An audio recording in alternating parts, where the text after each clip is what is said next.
mais éprouvez les esprits pour savoir s'ils sont de Dieu. Car plusieurs faux prophètes sont venus dans le monde.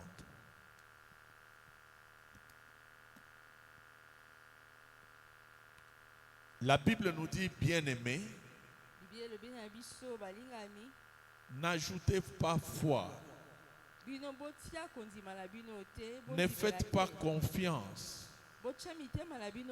N'acceptez pas tout esprit, mais éprouvez les esprits pour savoir s'ils sont de Dieu.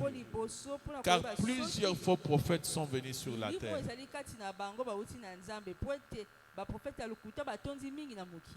Amen. Amen. Voilà pourquoi le discernement est important.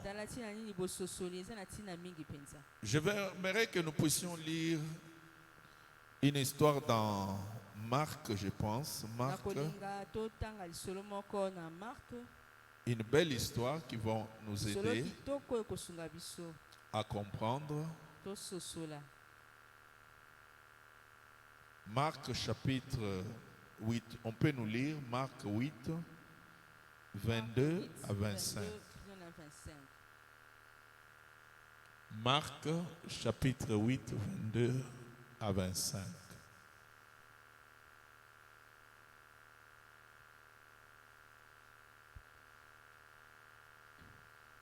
Marc chapitre 8, 22 à 25. Je lis au nom de Jésus. Ils se rendirent à Bethsaïda et on amena vers Jésus un aveugle, qu'on le pria de toucher. Il prit l'aveugle par la main et le conduisit hors du village. Puis il lui mit de la salive sur les yeux, lui imposa les mains et lui demanda s'il voyait quelque chose. Il regarda et dit, j'aperçois les hommes, mais j'en vois comme des arbres et qui marchent. Jésus lui mit de nouveau les mains sur les yeux. Et quand l'aveugle regarda fixement, il fut guéri et vit tout distinctement. Amen. Nous connaissons l'histoire de cet aveugle. Quand on parle d'un aveugle, c'est-à-dire c'est quelqu'un qui ne sait pas faire usage de ses yeux,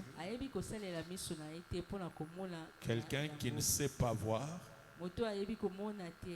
même quand les yeux sont ouverts, il ne voit rien,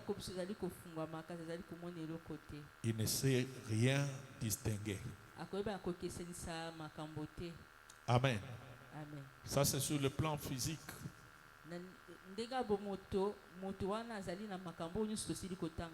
Mais ceci nous parle aussi sur le plan spirituel du manque de discernement.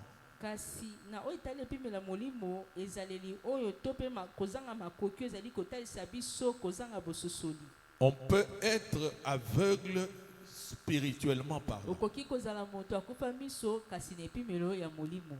On peut prier et être aveugle spirituellement parlant. On peut prier des années et des années, mais dans l'aveuglement. On peut servir Dieu et être aveugle. On peut conduire des âmes et les conduire dans l'aveuglement. On vous appelle berger, on vous appelle bishop, on vous appelle tous les noms que vous voulez. Mais vous êtes aveugle. C'est ce que nous dit Matthieu 15, verset 14. On nous lit Matthieu 15, verset 14.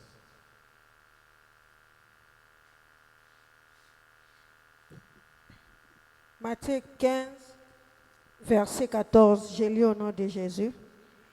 Laissez-les, ce sont des aveugles qui conduisent des aveugles. Si un aveugle conduit un aveugle, ils tomberont tous deux dans une fosse. Amen. Amen. Amen. La Bible nous montre aussi que si un aveugle conduit un autre aveugle, ils tomberont tous deux dans une fosse. Donc on peut être un conducteur, mais un conducteur aveugle. Et il y en a beaucoup en ce temps. Ils n'ont pas de discernement. Ils ne voient pas les choses telles que Dieu le voit. Ils ne comprennent pas les choses telles que Dieu le comprend. Et c'est dangereux lorsqu'on est aveugle. Parce que le risque, c'est quoi? C'est de tomber dans une fosse. Le danger de prier tout en étant aveugle, c'est de tomber dans une fosse.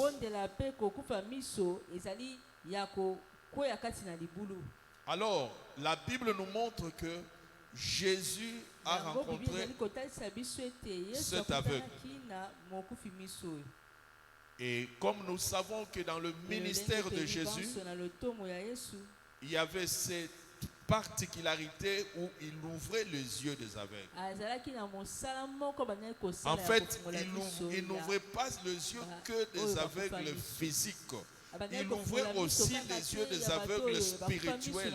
Il donnait aux hommes la capacité de percevoir, de voir, spirituellement parlant. Comme aujourd'hui, il n'ouvre pas seulement les yeux des aveugles physiques, il veut aussi ouvrir les yeux des aveugles spirituels.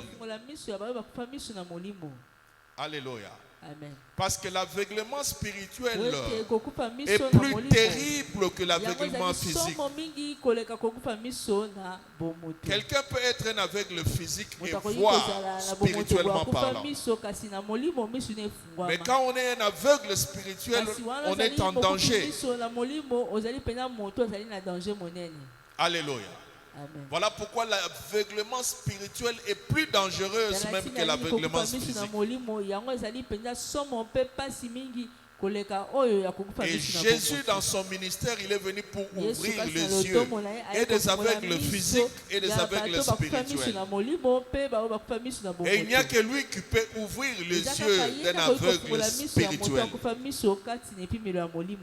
Amen. Cet aveugle est venu auprès de Jésus. Et Jésus a mis de la salive sur ses yeux. Il a imposé les mains. Il a prié pour lui. Et cet aveugle a commencé à voir.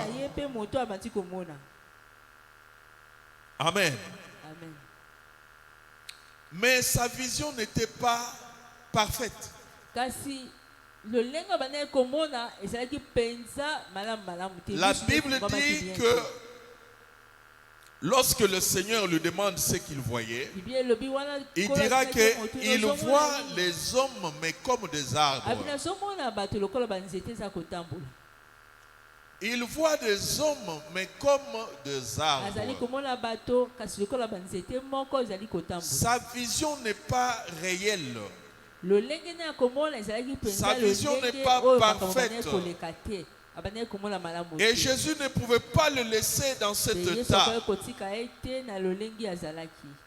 Quelqu'un qui voit des hommes comme des arbres, mais il peut couper un homme en deux, tout en pensant qu'il est en train de couper un arbre. C'est quelqu'un qui peut faire des dégâts parce qu'il ne voit pas les choses telles qu'elles sont. Il a quitté le niveau de l'aveugle. Il est arrivé à un point où il voit quand même. Mais il ne voit pas les choses dans leur réalité telles qu'elles sont. Et c'est là où Jésus va intervenir pour la deuxième fois.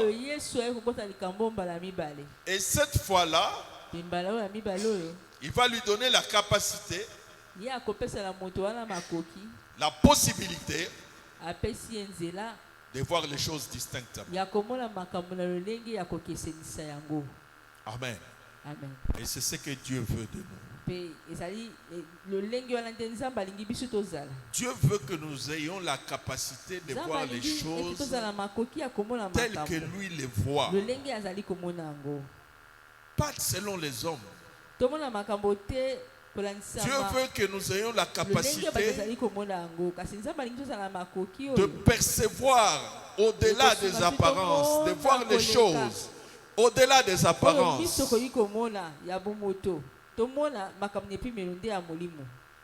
De pénétrer le monde spirituel. Alléluia. Amen. Amen. Amen. Et cela doit commencer par quoi? Aujourd'hui, je vais te dire, je veux que nous puissions parler de quelque chose d'important. Le véritable discernement doit commencer par le discernement de soi-même.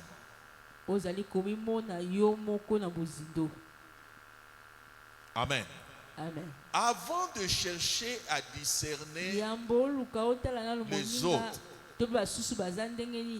cherche d'abord à te discerner toi-même.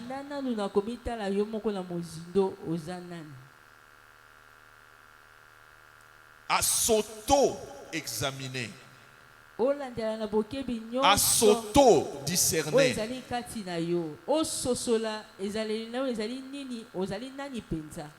Beaucoup de gens sont prompts à discerner les autres, avoir l'état d'âme des autres, mais ils ne savent pas voir leur propre état d'âme. Ils ne savent pas discerner les choses qui leur concernent eux-mêmes au plus profond de leur âme, au plus profond de leur esprit. La Bible nous dit, comment peux-tu voir la paille qui est dans l'œil de l'autre aussi longtemps que tu ne sais pas voir la poutre qui est dans ton œil? Matthieu 7, 3 à 5, tu peux lire à la maison. Matthieu 7, 3 qui donne à 5. Amen. Amen. Amen. Amen. Cherche à discerner d'abord ta propre vie.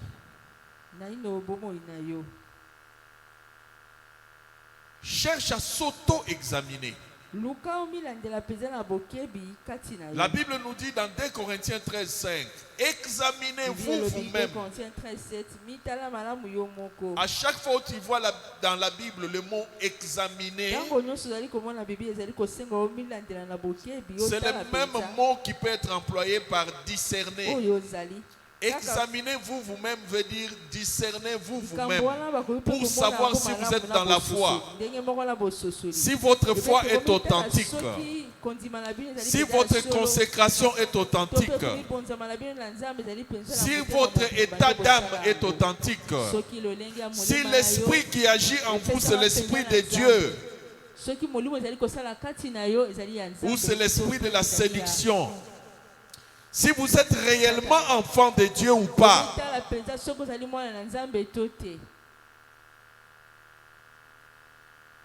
Si un enfant de Dieu peut mener la vie que tu mènes,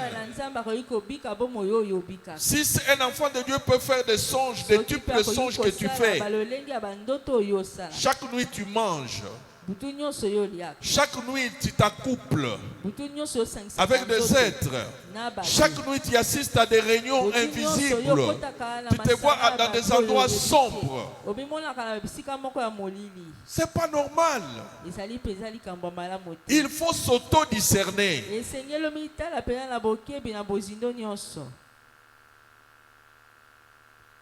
et chercher à comprendre l'état spirituel dans lequel tu es.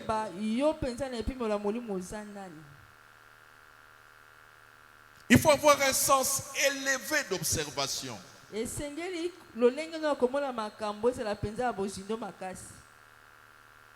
Moi, je crois que le discernement n'est pas seulement l'aspect de fermer les yeux, de dire Dieu m'a montré ceci. Non, le discernement commence d'abord par un sens élevé d'observation.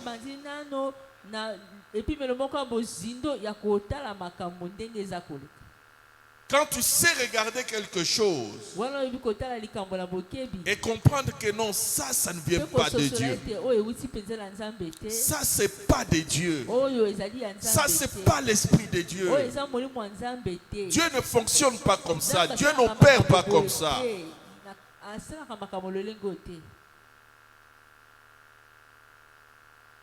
Alléluia. Amen. Tu pries des années et des années. Est-ce que tu sais t'examiner toi-même?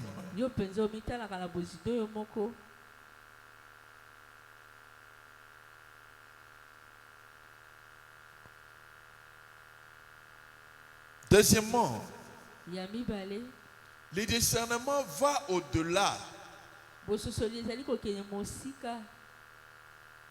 de s'auto-examiner. Amen. Amen. La Bible nous montre que on peut discerner même le temps et les signes de temps.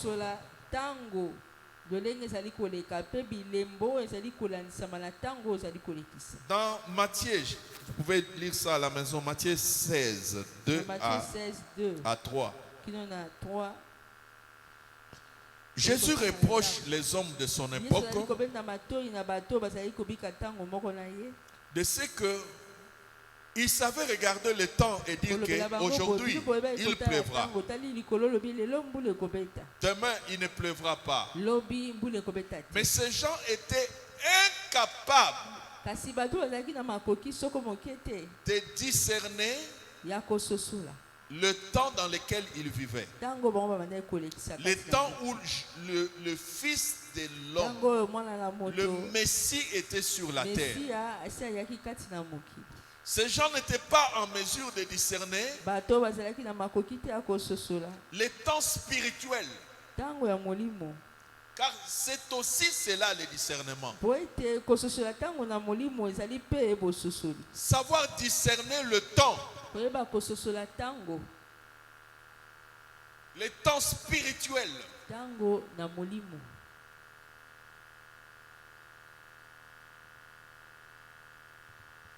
Dans 2 Chroniques, un Chronique je pense, un Chronique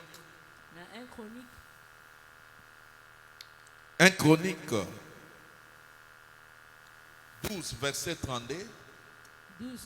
La Bible parle de fils d'Issachar. Vous allez lire à la maison, les fils d'Issachar, ils avaient l'intelligence des temps. C'est ça leur particularité. C'est ça ce qui les distinguait. Ils avaient l'intelligence de temps.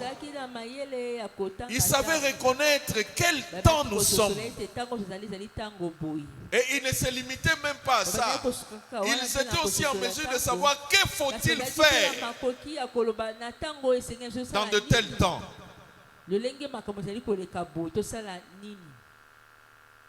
Alléluia. Amen. Avoir l'intelligence du temps. Avoir le discernement du temps.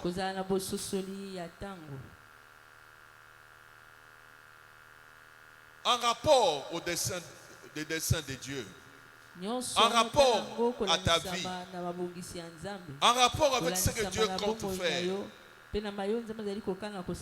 Avoir l'intelligence et la sagesse de temps. Savoir non seulement quel temps nous sommes, mais comment faut-il se conduire dans ce temps. Comment nous devons nous tenir.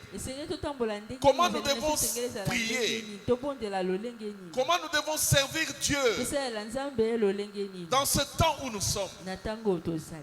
C'est aussi cela le discernement.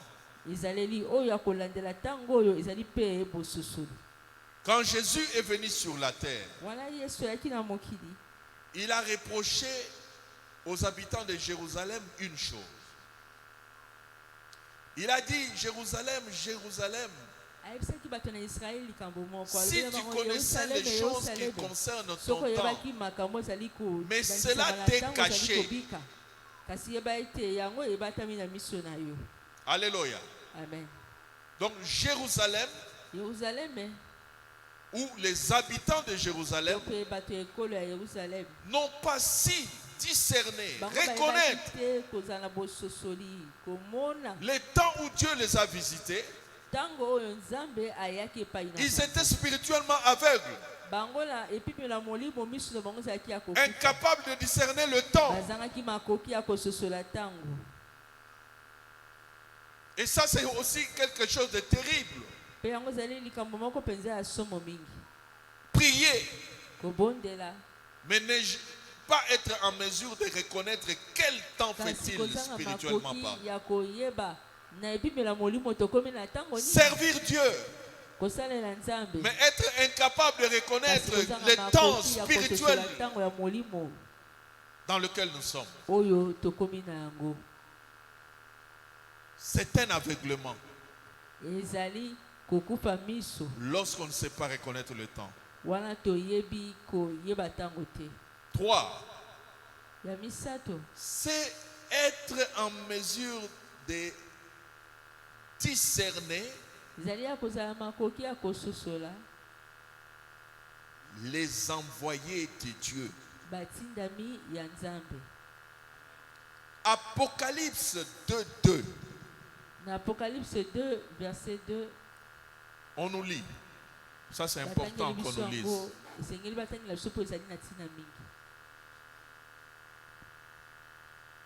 Apocalypse chapitre 2, verset 2. Apocalypse chapitre 2, verset 2. Je lis au nom de Jésus. Je connais tes œuvres, ton travail et ta persévérance. Je sais que tu ne peux supporter les méchants, que tu as éprouvé ceux qui se disent apôtres et qui ne le sont pas, et que tu les as trouvés menteurs. Tu as éprouvé ceux qui se disent apôtres. Le mot apôtre veut d'abord dire envoyé.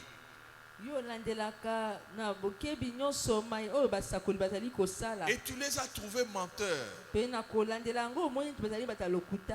C'était une vertu de la première église. De l'église d'Éphèse en Apocalypse. Amen.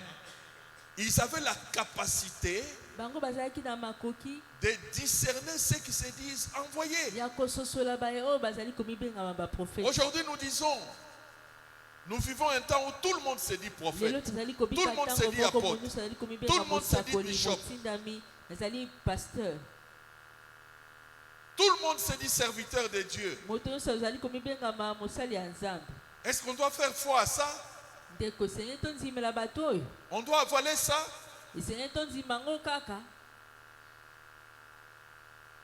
Toutes les églises pensent qu'ils sont dans le bon. Pensent que c'est d'abord eux. Mais il y a plein de fausses églises sur cette terre. Il y a plein d'églises sataniques sur cette terre. Alléluia. Amen. Dernièrement, je suivais le témoignage d'une femme. Elle est allée prier dans une église dans laquelle elle a été même initiée à la sorcellerie. Mais dans l'église.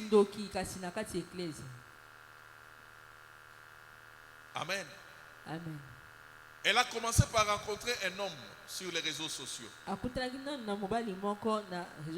Cet homme lui a dit que je vais t'appeler en Europe parce que moi je suis en Europe.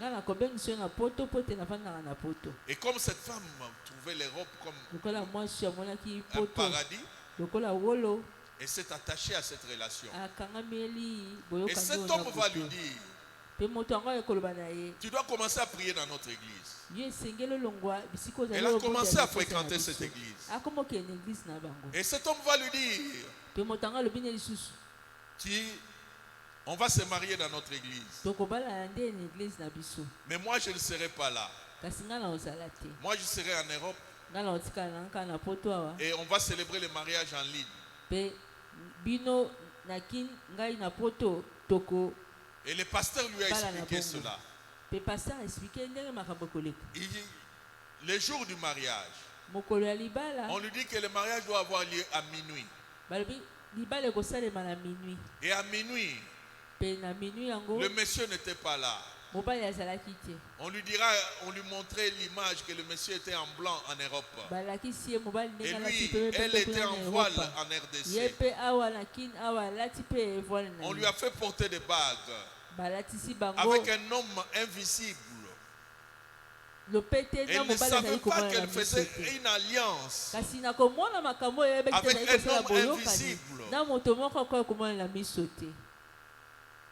Et c'est comme ça qu'elle a fait un mariage. Et les jours qui ont suivi, elle a commencé à servir Dieu dans cette église.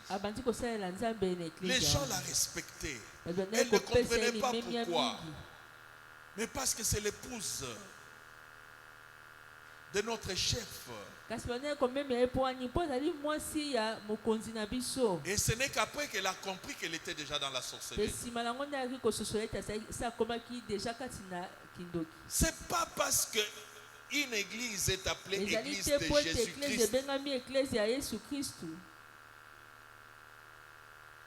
qu'il faut penser que c'est réellement une église de Jésus.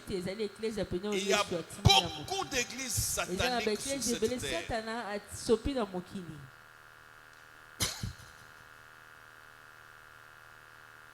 Il y a plein d'hommes de Dieu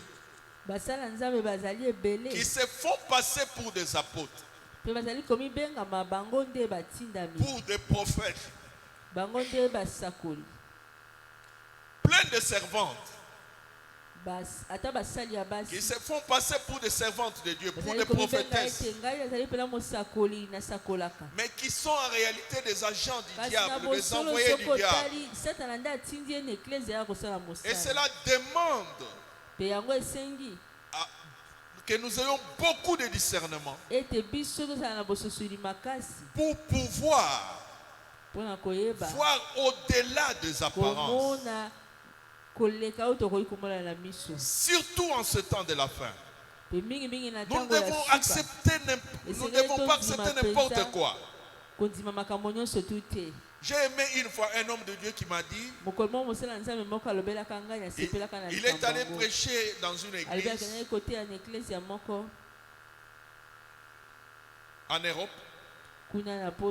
Mais c'était une église très consacrée. Une église qui priait beaucoup. Et il dit que dans cette église, avant que tu ne passes sur la chair pour pécher, avant qu'ils te programment, avant qu'ils acceptent que tu leur prêches, ils doivent te discerner. Ils vont prendre du temps à prier, prier pour que Dieu leur montre qui tu es. Quel esprit qui t'anime? Quelle puissance qui opère avec toi? Et ils avaient des gens qui avaient le don de vision, le don de discernement. Et ce n'est qu'après avoir passé ce test-là, cette épreuve-là, qu'on pouvait te laisser passer devant la chair. Aujourd'hui, les églises accordent la chair à n'importe qui. Il y a plein d'hommes de Dieu qui sont des satanistes, plein qui sont des sorciers. J'en connaissais un. Quand il vient ici à Kinshasa, on les reçoit avec plein d'éloges. J'ai déjà assisté dans une réunion où on l'a reçu. Mais tu n'as pas l'idée. Tu as l'impression que c'est le pape qui vient d'arriver.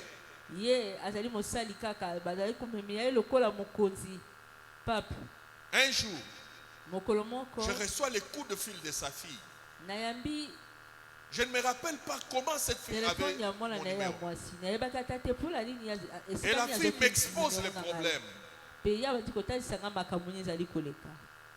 Comment ce monsieur-là devient vierge? Comment ce monsieur, les dérange la nuit spirituellement parlant. Il demande si nous pouvons faire sa délivrance. Elle était en France. On a commencé à prier pour sa délivrance. Et qu'est-ce qu'on a vu? On a vu l'esprit de ce monsieur, de ce papa, qui nous disait ceci. Est-ce que c'est votre fille? Ne vous intéressez pas à cette affaire. Cette affaire ne vous concerne pas, c'est ma fille. Et quand j'ai vu, j'ai considéré comment on reçoit cet homme quand il vient à Kinshasa. On le reçoit toujours avec beaucoup trop d'honneur. Alléluia. Amen. Et je vais vous dire, soyez prudents. Quand vous voyez un homme de Dieu qui aime les honneurs, soyez prudents. Quand vous voyez un homme de Dieu qui aime marcher sur des pagnes, qui aime marcher sur un tapis rouge, soyez prudents. C'est un mauvais signe. Ceux qui ont marché avec Dieu dans la Bible, c'était des hommes qui s'effaçaient. C'était des gens humbles. La Bible dit, lorsque vous aurez accompli toutes ces choses, dites-vous que vous êtes des serviteurs inutiles, parce que vous n'avez fait que la volonté de votre maître. Quand vous voyez un homme de Dieu, les gens sont prêts à s'agenouiller quand il passe. Les gens sont prêts à se courber en 1000 morceaux, à se couper en 1000 morceaux devant lui. Faites attention. C'est un mauvais signe. Les discernements, c'est aussi ça. Les sens d'observation. Faites attention quand un homme de Dieu, lorsqu'il faut parler de lui, on parle que de l'argent qu'il a, des jets privés qu'il a,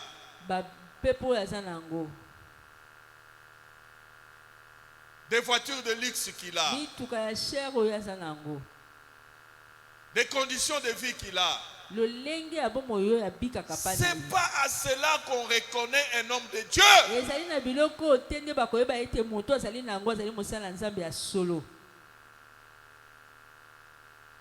Faites attention aux hommes de Dieu qui divorcent et qui se marient, qui divorcent et qui se marient.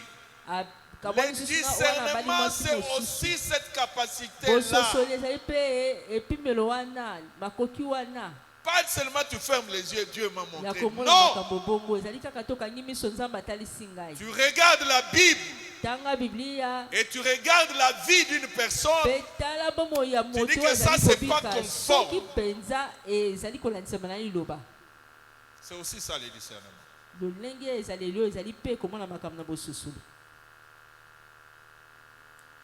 Amen. Amen. Amen. Amen. Faites attention quand un homme de Dieu, lorsqu'il il prêche, c'est le moi.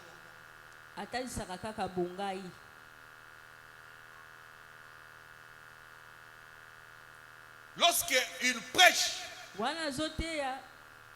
c'est du spectacle. C'est du spectacle. C'est des histoires interminables. Et la parole de Dieu n'est pas annoncée.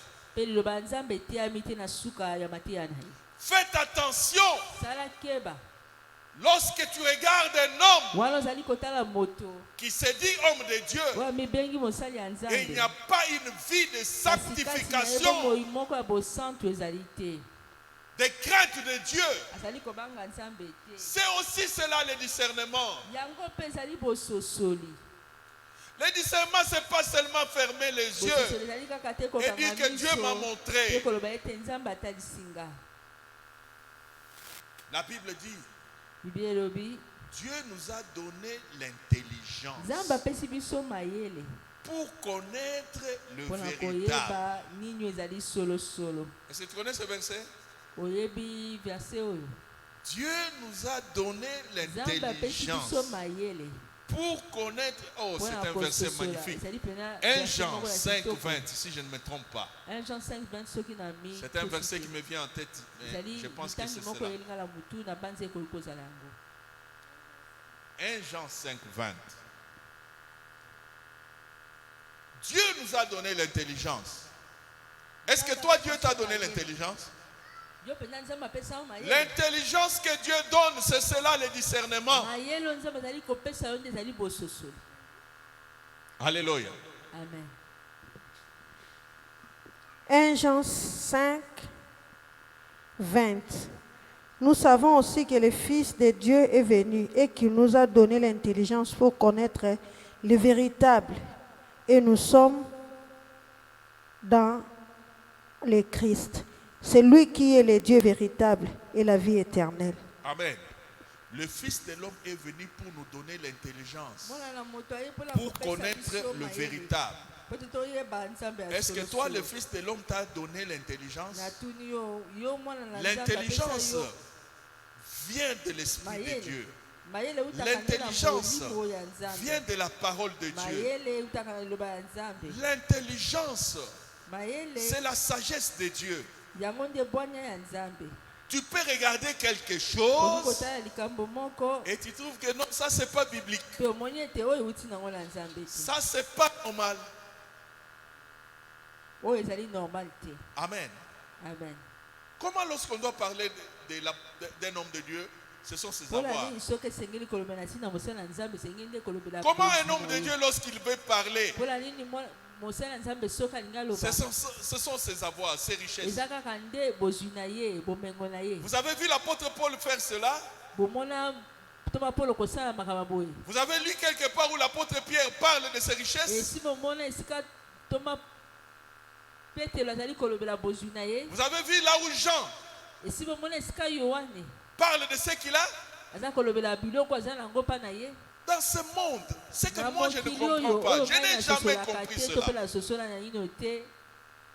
Il y a des hommes de Dieu pour que vous puissiez l'inviter dans votre pays, pour qu'ils viennent prêcher dans votre pays.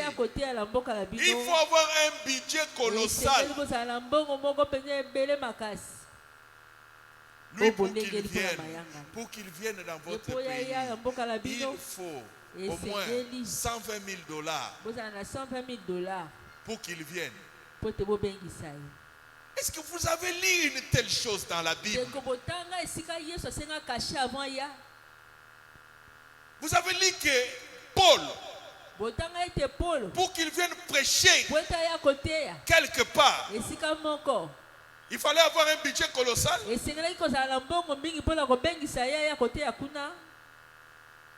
Ce qui est étonnant, l'église aujourd'hui n'a pas le discernement. Quand on parle de tels hommes, ils tremblent et ils pensent que ce sont eux qui sont les vrais. Les véritables envoyés de Dieu. On les reconnaît dans la simplicité, dans l'effacement, dans l'humilité. Église, ouvrons les yeux en ce temps de la fin. Tout ce qui brille n'est pas l'or. Alléluia. Amen. J'ai mal parlé. Ouvrez les yeux. Ne vous laissez pas séduire par ces séducteurs.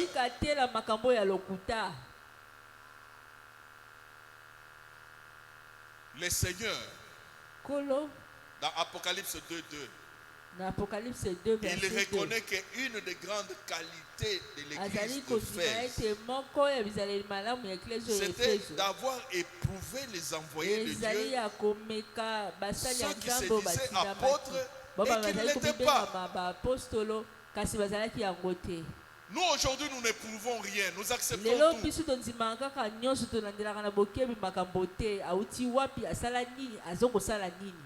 Aujourd'hui il y a des hommes qu'on croyait envoyer de Dieu qui sont des homosexuels. On a suivi dernièrement avec Teddy Jake. Combien sont des hommes de Dieu qui prêchaient les prédications de Teddy Jake? Combien imitaient Teddy Jake? Mais ceux qui ne savaient pas, c'était un homosexuel. Aujourd'hui, sa vie est exposée. Et il a même l'audace de dire que je ne veux pas me justifier. Beaucoup de gens sont en train de quitter son église aux États-Unis. Et lui a dit qu'il ne va pas se justifier. Sa femme demande le divorce.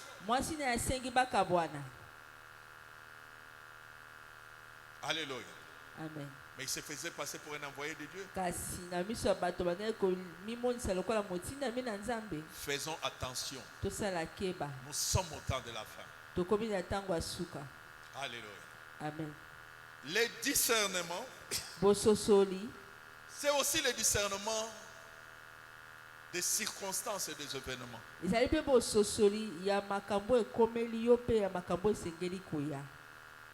pouvez lire ça dans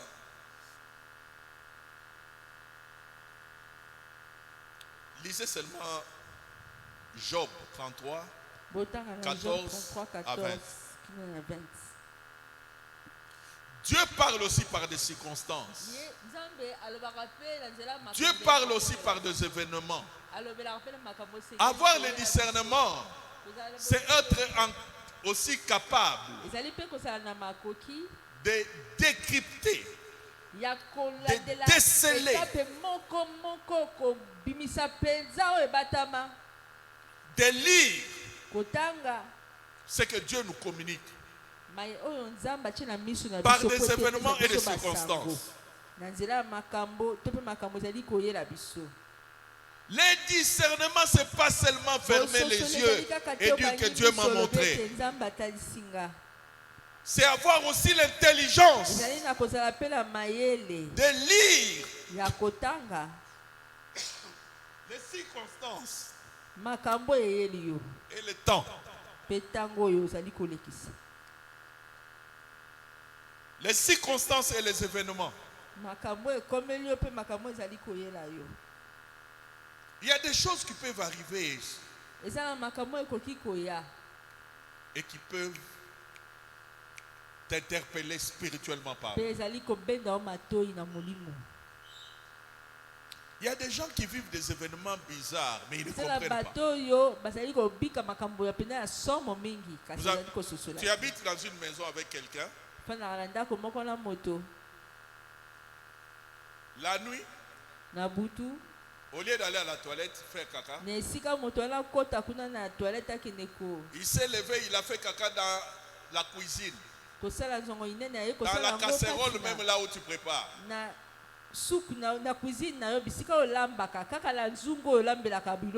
Et il explique ça que c'était le sommeil. Il ne comprenait pas. Il n'a pas compris. Et toi tu trouves ça normal, un enfant de Dieu? Amen. Amen. C'est le sommeil qui a fait ça. Alléluia. Amen. Il y a des choses qui ne trompent pas. Amen. Il y a des choses qui ne trompent pas. Les événements, les circonstances, les choses qui arrivent devant toi. Ça doit t'ouvrir les yeux. Amen. Une fois, je vous ai parlé d'un papa qui a fait une prière dans sa maison. Il a prié avec les enfants et à la fin de la prière, il a levé sa main. Il a prié, il a dit, Seigneur, Je te consacre ma maison. Je te consacre ma famille. S'il y a un sorcier, s'il y a une sorcière dans cette maison qui soit incapable de sortir, ne permets pas qu'un sorcier sorte de cette maison. S'il veut sortir, qu'il rencontre ton ange. Que l'ange de l'Éternel se tienne sur son chemin et l'empêche de sortir. Le papa a fait cette prière, il est allé dormir. Les enfants sont allés dormir. Au milieu de la nuit, un enfant commence à faire l'épilepsie. Il n'a jamais été épileptique. Le papa fait asseoir cet enfant après des signes d'épilepsie. Il dit, toi depuis quand tu es épileptique? Depuis quand tu fais l'épilepsie? Parle! Qu'est-ce qui ne va pas? Et l'enfant va avouer que non. Je suis dans la sorcellerie. Je voulais sortir. Mais comme tu avais fait cette prière-là, j'ai vu un homme vêtu de blanc qui tenait une épée et qui m'empêchait de sortir. Et quand j'ai vu cet homme, c'est comme ça que j'ai commencé à convulser. Amen. Les discernements, c'est aussi savoir utiliser l'autorité de Dieu qui est en toi. L'autorité de Dieu qui est en toi peut t'aider à déceler les choses. Les choses qui sont cachées aux yeux des hommes. Mais parce que tu as su utiliser ton autorité, Dieu dévoile les choses qui sont cachées.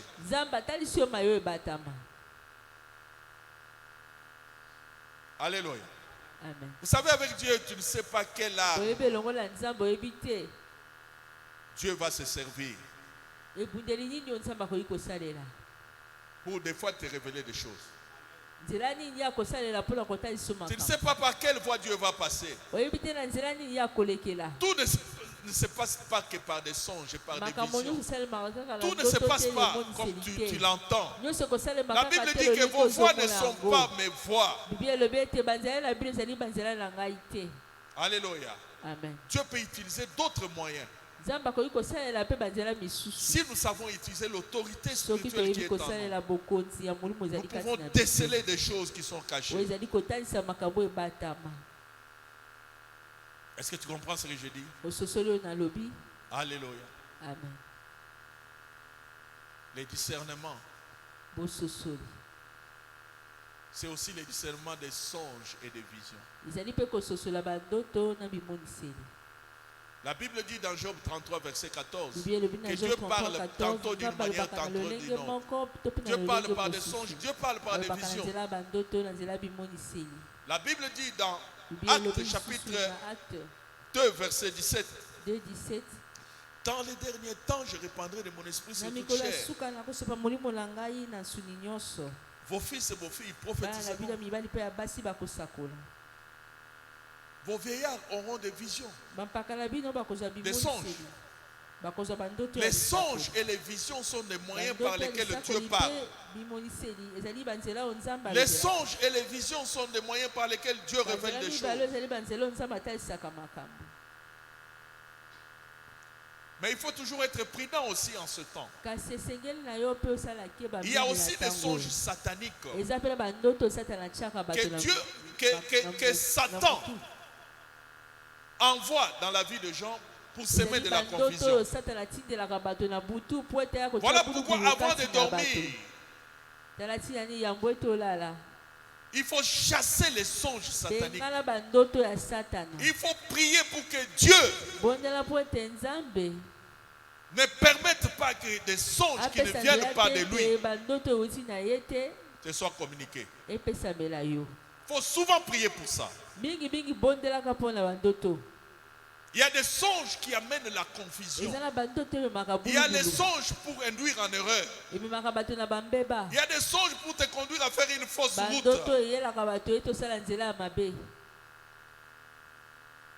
Alléluia. Amen. Voilà pourquoi même les songes doivent être discernés. Il faut savoir discerner les songes. Il faut savoir discerner les visions. Il y a des visions qui ne viennent pas de Dieu. Quelqu'un qui te dit que j'ai prié, j'ai vu. Mais ce qu'il a vu là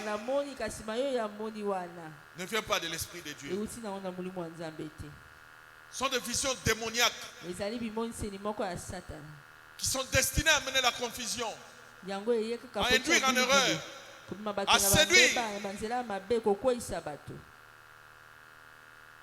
Je t'ai vu avec telle sœur, vous étiez vêtus en blanc. Je vois que c'est la femme de ta vie. Qu'est-ce qui te dit que c'est la femme de ma vie? Alléluia. Amen. Amen. Amen. Il faut faire attention aux visions qui ne viennent pas de Dieu et aux songes qui ne viennent pas de Dieu.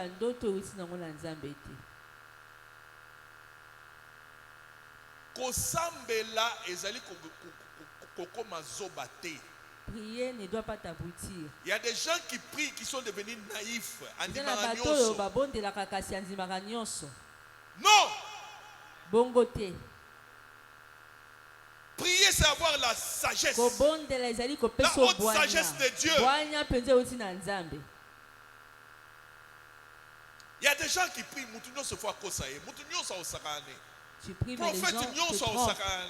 Les prophètes viennent te donner de faux messages et te désorientent. Et s'il faut même coucher avec lui, il couche avec lui. Dès il y a des visions, dès il y a des songes. Parce que tu es devenu naïf. Tu es devenu naïf. Il suffit que quelqu'un te dise, j'ai prié, j'ai vu, Dieu m'a parlé. J'étais avec un pasteur hier. Il m'a dit que dans son église, le pasteur Bona, c'est une église où je vais prêcher souvent. Il dit que dans son église, il avait une sœur qui venait souvent lui donner des messages. Mais des messages sans tête ni queue. Il dit qu'elle pouvait parler pendant 30 minutes. Et quand il reste, il n'a rien compris. Il me dit que des fois il dit à sa femme à la maison, j'ai parlé avec cette soeur pendant 30 minutes. Je l'ai écouté parler pendant 30 minutes. Mais je suis incapable de te dire de quoi il a parlé. La confusion. Le flou. Et il me dira qu'un jour, Dieu va lui révéler que cette sœur apporte l'esprit de distraction à l'église. Et il veut amener le pasteur aussi dans cet esprit de distraction. Avec de faux messages, de fausses révélations. L'église doit faire attention à ce temps de la fin. Tout message n'est pas un message à embrasser. Tout message n'est pas un message à accepter. Tout message n'est pas un ainsi dit l'Éternel.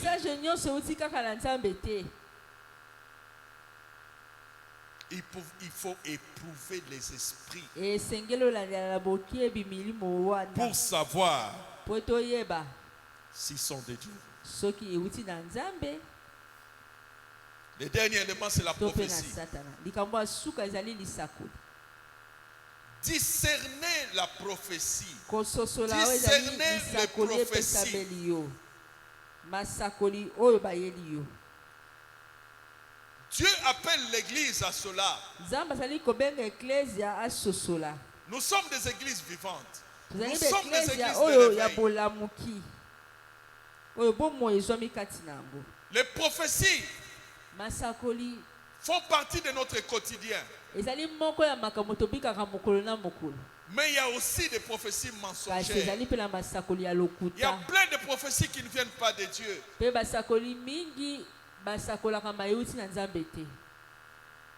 Alléluia. Amen. 1 Thessaloniciens chapitre 5, 20 à 21. 1 Thessaloniciens 5, 20 à 21.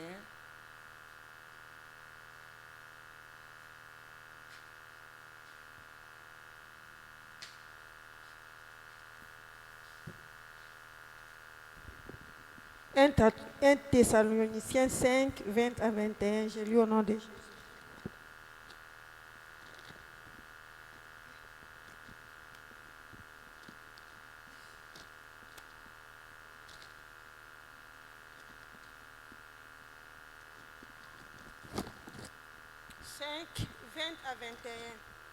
Je lis au nom de Jésus.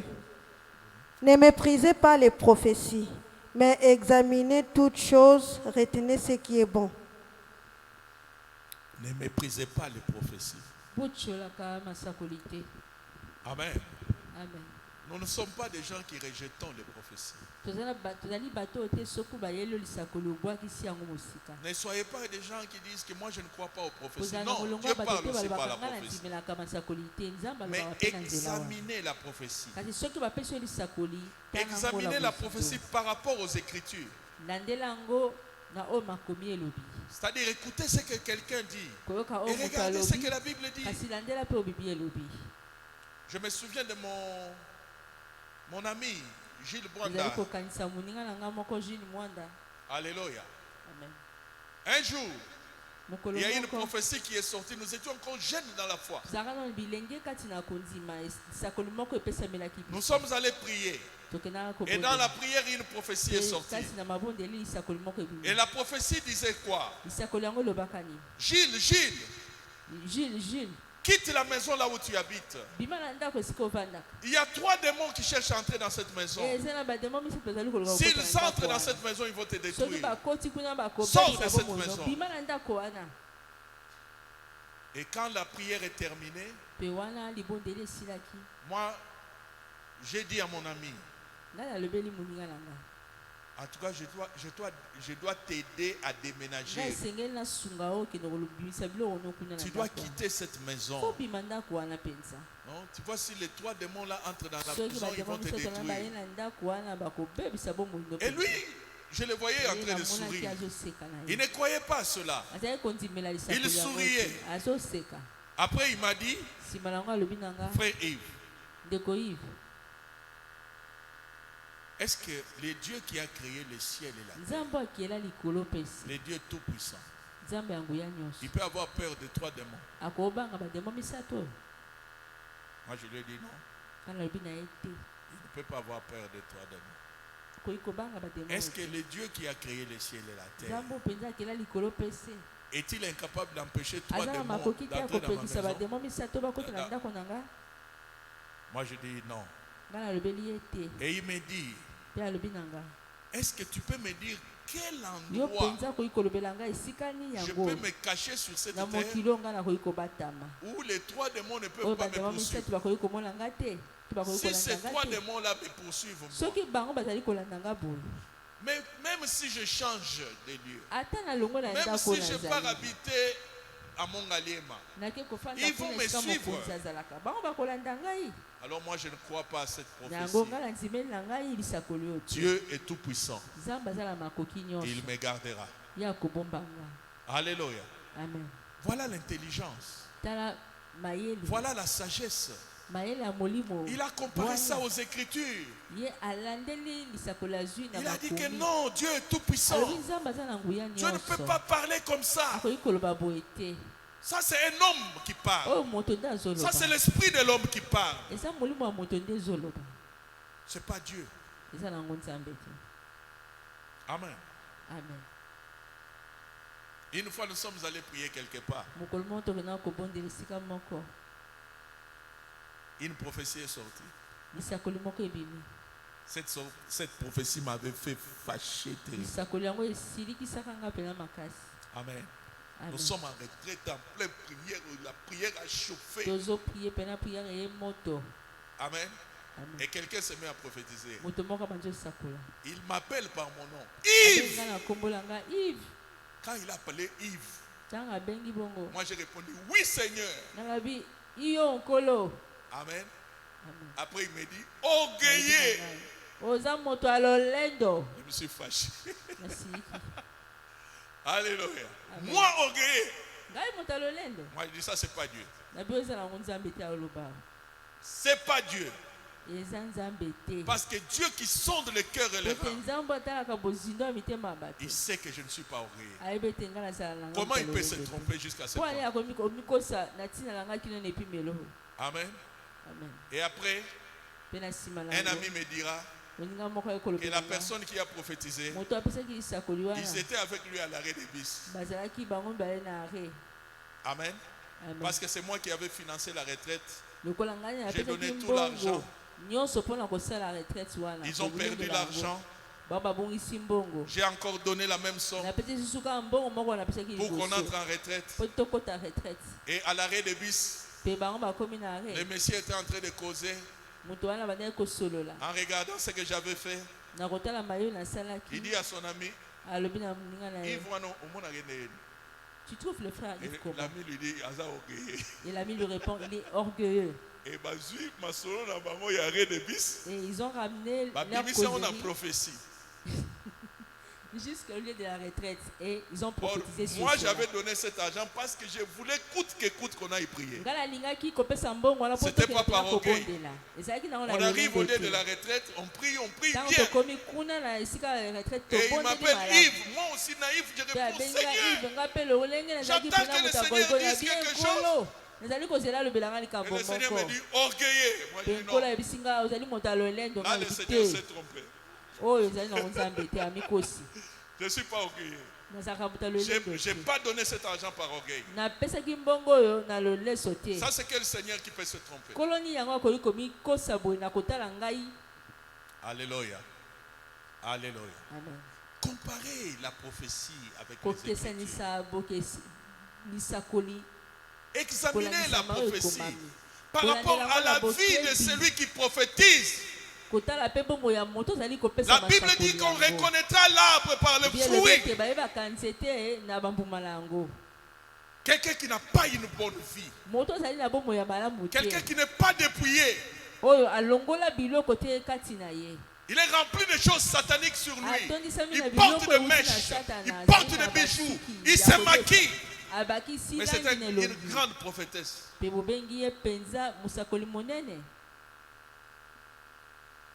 Alléluia. Amen. Alléluia. Amen. Examinez toutes choses. Retenez ce qui est bon. Que Dieu bénisse sa parole.